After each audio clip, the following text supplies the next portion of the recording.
Hey everybody, this is Hillary, and I'm excited about our topic today. I think it's very important. I think it's something that doesn't get a lot of necessarily attention that I think it deserves in the yoga community, and this is what we put into our bodies. And there are some yoga teachers who do talk about it, and they emphasize veganism. These teachers include David Life and Sharon Gannon, the founders of Jivamukti Yoga, and this is a path of yoga for enlightenment through compassion for all beings. And I'm not going to go too in depth about Jivamukti today, but you can read Sharon Gannon's book. It is Yoga and Vegetarianism, The Diet of Enlightenment. It's a really great book. It kind of goes back into all the Yoga Sutras, the practice of ahimsa, and all these other practices really highlight being compassionate to all animals, and that means not exploiting them, not using them for our desires. So what is the goal of yoga? Yogis desire freedom and union. Yoga means union or to yoke. So uniting your body, your mind, your spirit, and realizing that we are all connected. So you are connected to your teachers, to your fellow students, to really everyone. And this connection does not exclude our animal friends. Practicing yoga allows us to build a conscious relationship with our higher self and the world. When you practice yoga, you recognize that everything is connected. You're connected to all other beings, including animals. And the ultimate goal of yoga as well, besides enlightenment, is to live in a way that is mindful and compassionate, to experience joy and bliss, and the freedom to be alive. Every person has a slightly different, opinion on what their purpose for practicing yoga is. But in general, freedom, happiness, enlightenment, compassion, mindfulness, these are all, things people will say. So, if one is trying to be free, trying to be happy, it makes zero sense that we would put in our bodies the suffering and traumatized bodies of others. If we want freedom, we cannot be enslaving and exploiting others, right? We know that we are all connected. So why would we exploit others and contribute financially to this? This is the most violent industry. The meat, dairy, egg industry, if you see what's behind closed doors, you will never want to touch those things again. It is gruesome. I don't care how humane labels say they, raise their animals. Slaughter is always violent. It is always unnecessary, and the animal always fights for their life. I cannot think of one reason why it would be good to put that into our bodies, and why anyone in their right mind would really want to contribute to such a violent industry. Most people are not pro-violent. Most people will say that they are, for kindness, for compassion, for peaceful living. But if we are all connected, we cannot be contributing to the most violent industry while preaching ahimsa, nonviolence, etc. I want to go over just a little bit of some of the 8 limbs of yoga. So I'm not going to go over every yama and niyama, but a couple of them I find, very useful for this topic. So for those of you who are new to yoga watching this, the 8 limbs of yoga is sort of the philosophy of yoga. Patanjali's Yoga Sutras outline the 8 limbs of yoga. And these form the ethical and philosophical foundations of your yoga practice. So, as any yoga teacher will tell you, yoga is not just about the physical practice. That is the asana. That is one limb of yoga, but there are many more. And the asana, the physical practice, is only to get you to this meditative state. It's not about, how far you can stretch or how fancy of a pose you can get into. The yamas are the first 5 practices, and this is a collective way of living to encourage positive behaviors. So the first yama, therefore I believe it is the most important, is ahimsa, nonviolence, the practice of nonviolence. Nonviolence toward all beings, including animals. Going to read from Sharon Gannon. Compassion is an essential ingredient of ahimsa. Through compassion, you begin to see yourself in other beings. This helps you refrain from causing harm to them. Developing compassion does something else, however, which is of special interest to the yogi. It trains the mind to see past outer differences of form. You begin to catch glimpses of the inner essence of other beings, which is happiness. You begin to see that every single creature deserves happiness. When you recognize that cows and chickens want happiness, just as you do, you recognize kindred spirits.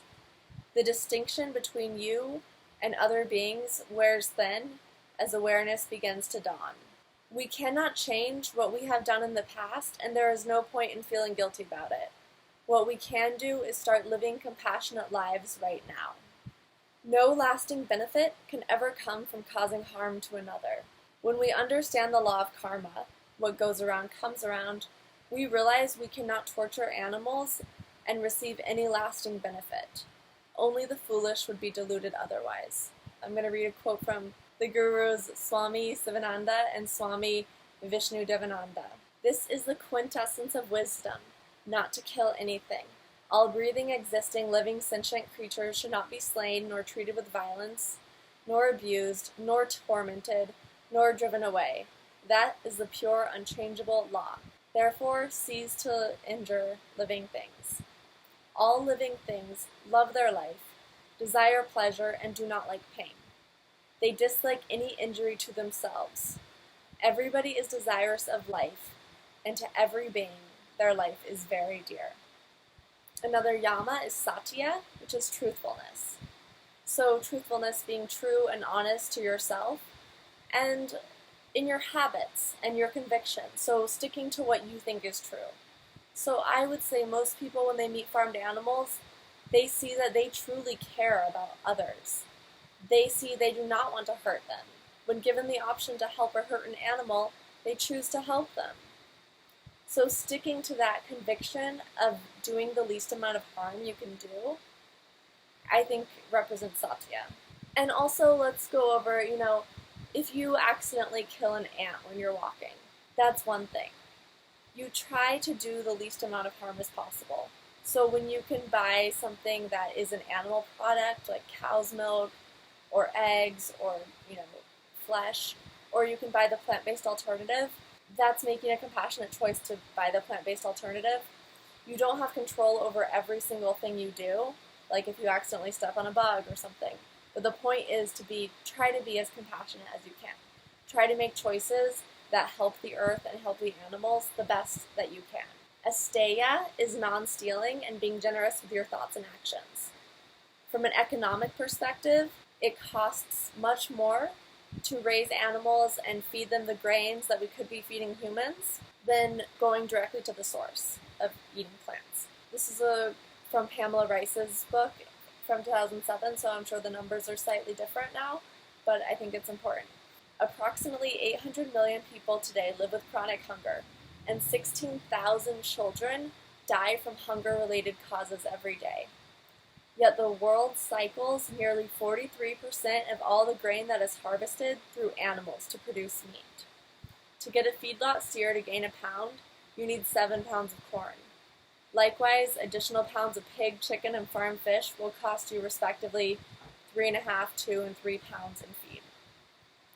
So we are spending our resources to fatten up animals that we aren't supposed to be eating in the first place, that give us heart disease, diabetes, all these illnesses that are preventable. It makes no sense from, a perspective where you care about humans or where you care about animals or you care about the planet's resources. Another yama is aparigraha. So non-hoarding, non-possessiveness, non-greed.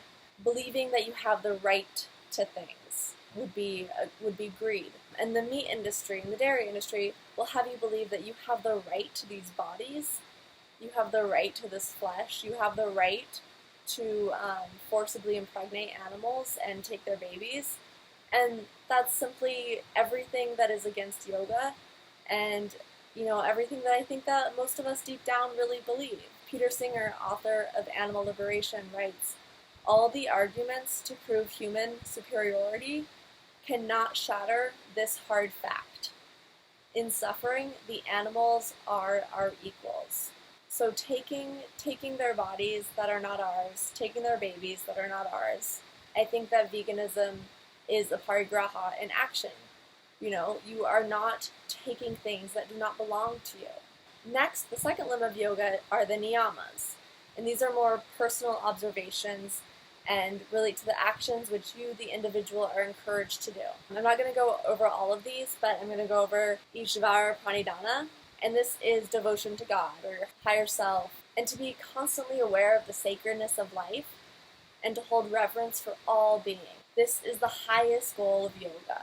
When you practice veganism, whether you do it for your health initially or you do it because you care about the environment, eventually you start noticing, because you just are more open to it, you start seeing, maybe you visit farm sanctuaries, you see what these animals have been through, the lucky ones who have escaped, and you see that all life forms are sacred.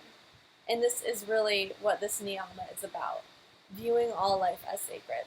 As yogis, we know, and as people who want to make a positive impact, the best way we can uplift our own lives is by uplifting others. By healing ourselves, we can heal others. By just spreading joy in the world and being kind to others, we will get that back in our own lives.